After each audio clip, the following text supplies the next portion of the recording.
सबको जय मसीह की। मैं जतिन बब्बर और आप देख रहे हैं मसीह परिवार चैनल। जैसे कि आप सब जानते हैं कि मैं इस चैनल पे प्रभु के अलग अलग दासों की वीडियोस डालता हूं, तो अगर आपको हमारा चैनल अच्छा लगता है तो आप इस चैनल को ज़्यादा से ज़्यादा सब्सक्राइब जरूर करें, ताकि आप प्रभु के वचन को सुन सके। वीडियोस को ज़्यादा से ज़्यादा शेयर करें, ताकि जिन लोगों तक वचन नहीं पहुंचा उन तक भी वचन पहुंच सके।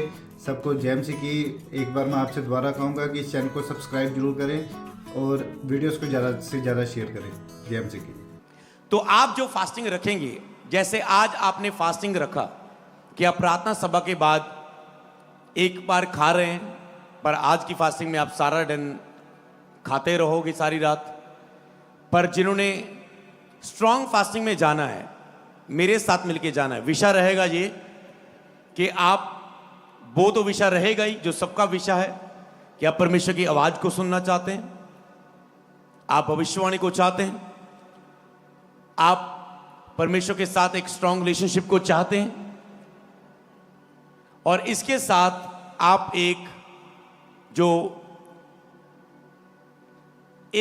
आपका पर्सनल विषय है कि आप बढ़ना चाहते हैं, आप आत्मिक उन्नति के लिए फास्टिंग रख रहे हैं, प्रभु की आवाज सुनने के लिए आप फास्टिंग रख रहे हैं। ये आपका पर्सनल आत्मिक विषय है। पर लोगों के लिए और परमेश्वर के भवन के लिए आपका विषय क्या है? तो कुछ लोग, सभी लोग, मतलब फास्टिंग कुछ रख सकते, पर सभी लोग, आप क्या करेंगे? परमेश्वर के भवन में आने वाले लोगों के लिए ऊपर परमेश्वर की दया और परमेश्वर की दया, परमेश्वर के अनुग्रह, परमेश्वर की कृपा को आप इन लोगों के ऊपर मांगेंगे, और परमेश्वर की सारी कलीसिया परमेश्वर की सामर्थ से भरकर चले। उनके लिए शारीरिक रूप में भी आप सभी कलीसिया के लिए, सभी लोगों के लिए मांगेंगे कि परमेश्वर उनको ब्लेस करे, परमेश्वर उनकी प्रार्थना का उत्तर दे। जिनके पास बेबी नहीं, प्रभु ने बेबी दे। जो बीमार है वो चंगे हो, जो दुष्ट आत्मा से जकड़े हुए वो आजाद हो। आप परमेश्वर में भवन में आने वाले सभी लोगों के लिए, जो गटी में, गरीबी में, तंगी में, मुश्किल में, जिनकी फैमिली मेंबर जेलों में, जिनका घराना मसीह में नहीं है, मतलब सारे चर्च के लोगों के टॉपिक को आप कलीसिया को बैठी देखेंगे और आप उन लोगों के लिए प्रार्थना करेंगे, कलीसिया के लिए। दूसरा, आप परमेश्वर के लिए, परमेश्वर के भवन के लिए, जो भवन का कार्य चल रहा है, इसके सारे इंतजाम होने के लिए आप मेरे साथ मिलकर फास्टिंग रखेंगे। हालेलुया। इसके सभी इंतजाम के लिए। तो इसमें आप 3 विषय, आपकी प्रभु की आवाज सुनना, आपकी पर्सनल स्पिरिचुअल ग्रोथ, चर्च में आने वाले सभी लोगों के लिए, मतलब सभी लोगों के लिए। क्या तुम किसी के लिए रख रहे हो? कोई तेरे लिए भी कर रहा है, क्योंकि तुम भी सभी लोगों में हाजिर हो। समझ पा रहे हो? तो कलीसिया एक दूसरे के लिए प्रार्थना करेगी इसके द्वारा, और एक एक मसले का नाम लेकर कलीसिया का, हम भी इन प्रेयर्स डे में ऐसा प्रार्थना करने वाले हैं आपके लिए, आपको टच करने वाले, कि आपकी आत्मिक ग्रोथ हो, और आत्मिक ग्रोथ के साथ वो आपको सब कुछ मिले। जैसे मैंने चंडीगढ़ मीटिंग में बताया था कि जैसे आपकी आत्मिक ग्रोथ होगी, आपको वो सब कुछ भी मिलेगा जो आप चाहते हैं अपनी लाइफ में। हालेलुया। वो खुद एंटर होना शुरू होगा। स्पिरिचुअल ग्रोथ के कितने फायदे हैं, स्पिरिचुअल ग्रोथ के उन्होंने कामों को किया था, आत्मिक ग्रोथ के स्टेप को लिया था, उन्होंने आशीष देखी। अय्यूब प्रभु के सामने सीधा था, प्रभु का डर रखता था, वफादार था, ईमानदार था। क्या था? अमीर किया गया परमेश्वर के द्वारा। उसने आत्मिक बलिदान किया, आत्मिक उन्नति का कार्य किया, वो आशीषित था। अब्राहम ने प्रभु की आज्ञाकारी की, अब्राहम ने अपने पुत्र को देने को तैयार हुए, प्रभु से प्रेम किया, बढ़कर दिखाया प्रेम। अब्राहम सब वस्तुओं का विश्वास देता था, आत्मिक उन्नति का कार्य। अब्राहम जहां भी जाता प्रार्थना की बेदी बनाता था, आत्मिक उन्नति का कारण काम। हालेलुया। पौलुस मारता कूटता बस में करता है, आत्मिक उन्नति का कार्य। दाऊद परमेश्वर की आराधना कर रहा है, आत्मिक उन्नति का कारण। डैनियल 3 टाइम प्रार्थना कर रहा है, आत्मिक उन्नति का कारण। फिर उनके ऊपर जब षड्यंत्र आया, शेरों के मुंह बंद कर दिए गए, क्योंकि वो आत्मिक उन्नति में हमेशा चल रहा था। समझ पा रहे? मैंने चंडीगढ़ बताया था कि आपके आसपास क्या हो रहा है, कोई मायने नहीं करता, कोई आपके षड्यंत्र रच रहा है, कोई जादू टोना कर रहा है, कोई शैतान है, कोई शैतान आपको गिराना चाहता है, कोई लोग आपको गिराना चाहता है, कोई लड़की गिराना चाहती है, कोई लड़का गिराना चाहता है, कोई आपको बिजनेस में गिराना चाहता है, कोई आपके नुकसान के लिए इसको सोच रहा है, कोई आपका फैमिली मेंबर आपसे प्यार से बात नहीं कर रहा है, लड़ाई झगड़ा कर रहा है। कोई मायने नहीं करता आपके आसपास क्या हो रहा है। जब आप आत्मिक उन्नति कर रहे हैं, सब कुछ बदलना शुरू हो जाएगा यीशु मसीह के नाम। तो इसके लिए आपको कार्य में जाना है। समझ पा रहे हैं? आप अपनी आत्मिक उन्नति के लिए प्रार्थना करेंगे फास्टिंग में, सारी चर्च में एक दूसरे के लिए, सभी डिपार्टमेंट्स का नाम ले लेकर, ऐसे नहीं कि एक पल में जो आत्मा में आ रहा है आप उसे टच करेंगे रोज। कुछ नए विषय, कोई रिपीट विषय, कोई रोज। कैमरा टीम को बढ़ाए, वर्शिप टीम को बढ़ाए, आराधना टीम को, मीडिया टीम को, चर्च के वॉलंटियर को ब्लेस करे जो सेवा करते प्रभु, चर्च की टेंट टीम को ब्लेस करे सेवा करते, जो दिन रात खाना बनाते उन्हें आशीष दे प्रभु। चर्च में जो आने वाले लोगों के ऊपर आशीष आए प्रभु। सेव जो इस सेवकाई के साथ जुड़े हैं वो ब्लेस हो, उनकी सारी जरूरतें पूरी। जो भी आपको विषय आ रहे, आप इस फास्टिंग में प्रार्थना करेंगे और आप परमेश्वर के भवन के लिए 33 डेज के अंदर हम भवन के लेंटर के मुख्य कार्य की ओर पहुंच रहे होंगे। तो हमको इसके लिए प्रार्थना करनी है कि हम उस कार्य के लिए प्रार्थना करें। हालेलुया। तो आपको स्पेशल इसे फास्टिंग प्रेयर में इसे भी रखना है। आप उसे वीडियो देख सकते हैं, जो चर्च में फुल करके दिखा दो अगर आप दिखा रहे हैं। ये ऊपर छत से हैं, आप देख सकते हैं। यहाँ पर लोहे का ये इतना बड़ा हॉल है, ये लोहे का काम इसमें शुरू होने के लिए तैयार है। बिल्कुल तारीफ करो एक बार जोर से परमेश्वर की। जाल बनने वाली टीम अब रेडी हो चुकी है, वो उसको सारा काम तैयार कर रही है। कल भी स्टील का ट्रक आ रहा है बड़ा, और एक बार फिर आएगा, हम आपको बता देंगे। उसके बाद जब मेन बोने का कार्य आएगा, मतलब लगभग 15 नवंबर के करीब आपको अपने बिग सीड के द्वारा तैयार रहना है और आपको इसके लिए बोना है। जब ये भवन बनेगा, आपको पता है चर्च विश्राम में जाने वाली है। मतलब जब एक जीत कंप्लीट होती है तो आप अगले स्टेप की और अगली चीज की ओर आप कदम रखते हैं। हालेलुया। तो आपको तैयार रहना है इस कार्यों के लिए।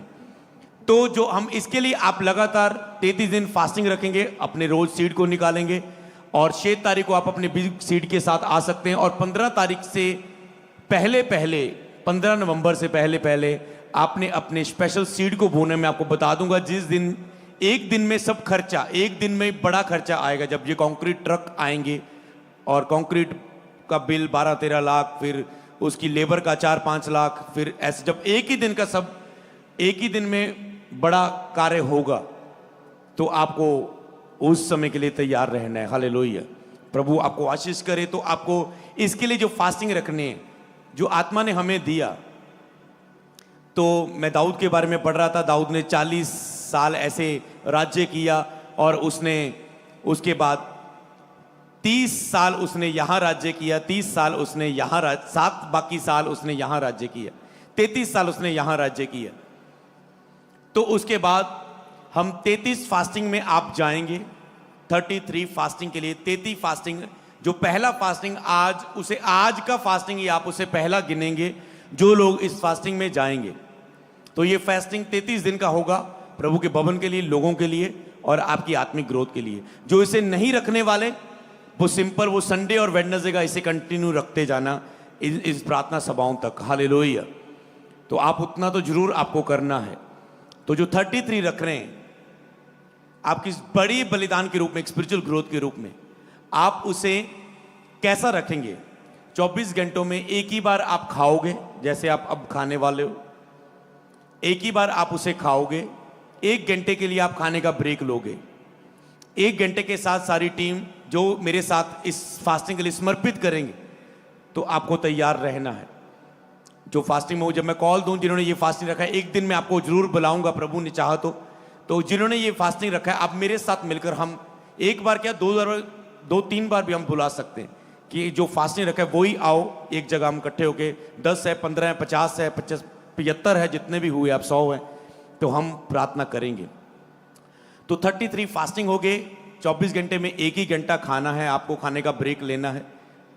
और उसके बाद एक चॉइस रहेगी, एक टाइम आप लिक्विड ले सकते हैं। मतलब आपको 3 बजे आपने एक बार खाना खाया, 3 से 4 तक, तो रात को 10 बजे आपको चाय लेना है, दूध लेना है कि आप थोड़ा सा और प्रार्थना में जाग सको, रात और प्रार्थना में बिता सको तो आप एक बार ले सकते हैं। रात को नहीं लेना, सुबह लेना है तो वो सुबह ले। कोई भी टाइम, किसी भी टाइम आप अपना टाइम चूज कर सकते हैं। कभी भी जब आपको प्रार्थना करने में दिक्कत आए, या आपको कभी भी उस समय में जब आपको जरूरत पड़ रहा है, आप उसे ले सकते हैं। पर अगर आप कितना खाते रहो कि ओके सुबह खा लिया, ओके मेरा दोपहर का छुट्टी और रात की फिर को खाया, एक टाइम खाना छोड़ दिया, मेरी ये फास्टिंग, ये छोटे छोटे बलिदान है।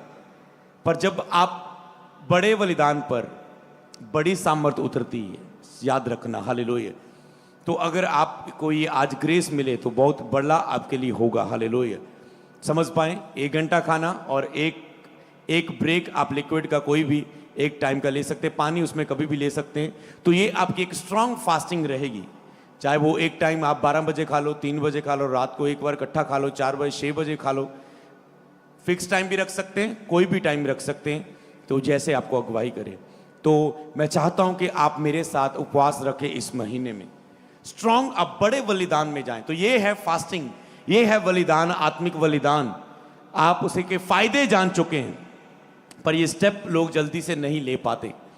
पर आज मेरा बिलीव है, तो आज जब का ये आपका फास्टिंग है, आप केवल 1 घंटे का ब्रेक लेंगे। चाहे आप अभी शुरू मीटिंग के बाद कर लेना, चाहे घर जाके कर लेना, चाहे रास्ते में कर लेना। 1 घंटा खाओ, रात को अपना एक 8, 9, 10 बजे 11 बजे अपना पीने का एक बूस्ट यूज करना।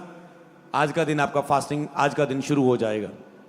और उसके बाद कल का दिन आपको पता है फिर आपको कब करना है आपको, तो आप इसे कंटिन्यू रहेंगे। हालेलुया। प्रभु आपको आशीष दे। तो ये फास्टिंग के साथ परमेश्वर के सामने जाना। नंबर 3 बलिदान, भेंट के साथ, फास्टिंग के साथ पवित्र बलिदान बन के परमेश्वर के सामने जाना। आप ये ध्यान दें कि आप केवल आत्मिक कार्य ना करते जाएं, आपको पवित्र बलिदान के रूप में इस महीने में रहना है। इन फास्टिंग्स में, इस आत्मिक उन्नति के 7 वीक्स में, फास्टिंग बीच में खत्म हो जाएंगे पर स्पिरिचुअल ग्रोथ के वीक चलते रहेंगे। फास्टिंग 33 है पर स्पिरिचुअल 7 वीक रहेगा। ये आज दूसरा वीक है। तो आपको पवित्र बलिदान के रूप में, कि आपको इन दिनों में होलीनेस के लिए अधिक से अधिक बलिदान देना है। प्योरिटी में, आंखों में प्योरिटी, पवित्रताई, कानों की पवित्रताई पर आपको अलर्ट रहना है। अपने बोलने की पवित्रताई पर आपको अलर्ट रहना है। अपने सुनने की, अपने देखने की, अपने विचारों की पवित्रताई में, आपके मन में, दिल में क्या आ रहा है, अपनी होलीनेस पर आपको ध्यान देना है। इन फास्टिंग में ख्याल रखना है, चौकस रहना है, अलर्ट रहना है। और ये जब आप अलर्ट रहोगे और स्ट्रांग होलीनेस में जाओगे, अपनी इच्छाओं को दूर करते हुए, फास्टिंग मतलब बलिदान, मरना अपने आप के लिए। हालेलुया। जब अपनी इच्छा को, मैंने हमेशा देखा जब लोगों ने अपनी इच्छा को बलिदान किया, सचमुच परमेश्वर ने, पता नहीं इसका क्या कारण है, क्या है परमेश्वर, जितना मैंने आपको बताया, पर मैं अगर सीधा बोलूं कि है इसका असर। जब भी लोग पवित्र बलिदान के रूप में गए परमेश्वर के सामने, पता नहीं इसमें परमेश्वर क्या देखता है। गहराई की कुछ और बात भी होगी जो हम बहुत डीप है, पर पता नहीं क्यों, पर जब भी ये चीजें होती है, इसका असर प्रभु देता है उन व्यक्तियों को। हालेलुया। उसका असर ये नहीं कि आप कहते हैं कि मेरा 15 दिनों के बाद वीजा आने वाला है और वीजा ना आया, आप कहते हैं मुझे तो असर नहीं हुआ। हो सकता है उसका असर आपके वीजे पर नहीं आया, पर कहीं और हिस्से में भरपूरी के साथ आया। हालेलुया। तो इसलिए प्रभु को अपनी इच्छा से जज ना करें, पर मैं आपको बताऊं आपका असर उसका आपकी लाइफ में रहता ही है। एक आत्मिक बलिदान का आपके जीवन में, पवित्र बलिदान, अपने आप का इनकार करते हुए परमेश्वर के, जो परमेश्वर चाहता है वो करना, यह भी एक आत्मिक बलिदान है। अपने आप का इनकार करना। कई बार आप अपनी इच्छाओं से चलते रहते हैं, अपने तरीके से, जो आपको अच्छा लगता है, पर जब आप बलिदान के रूप में आते हैं, आप अपने आप का इनकार करते हैं, अपने लिए मरते हैं, और जो परमेश्वर चाहता है आप वो करते हैं। अब्राहम को प्रभु ने छोड़ यहां जा, उसने वो किया जो परमेश्वर चाहता है। जीसस के ऊपर पिता की इच्छा थी वो बलिदान हो, उसने कहा ओके पिता तेरी मर्जी पूरी हो। पौलुस को बताया गया कि वहां जाके तुझे बांधा जाएगा, तुझे मारा जाएगा, पीटा जाएगा, वो कहता है डोंट वरी, मैं मरने के लिए भी तैयार हूं। समझ पा रहे? तो वो था उसका बलिदान, मसीह के लिए प्रेम। हालेलुया।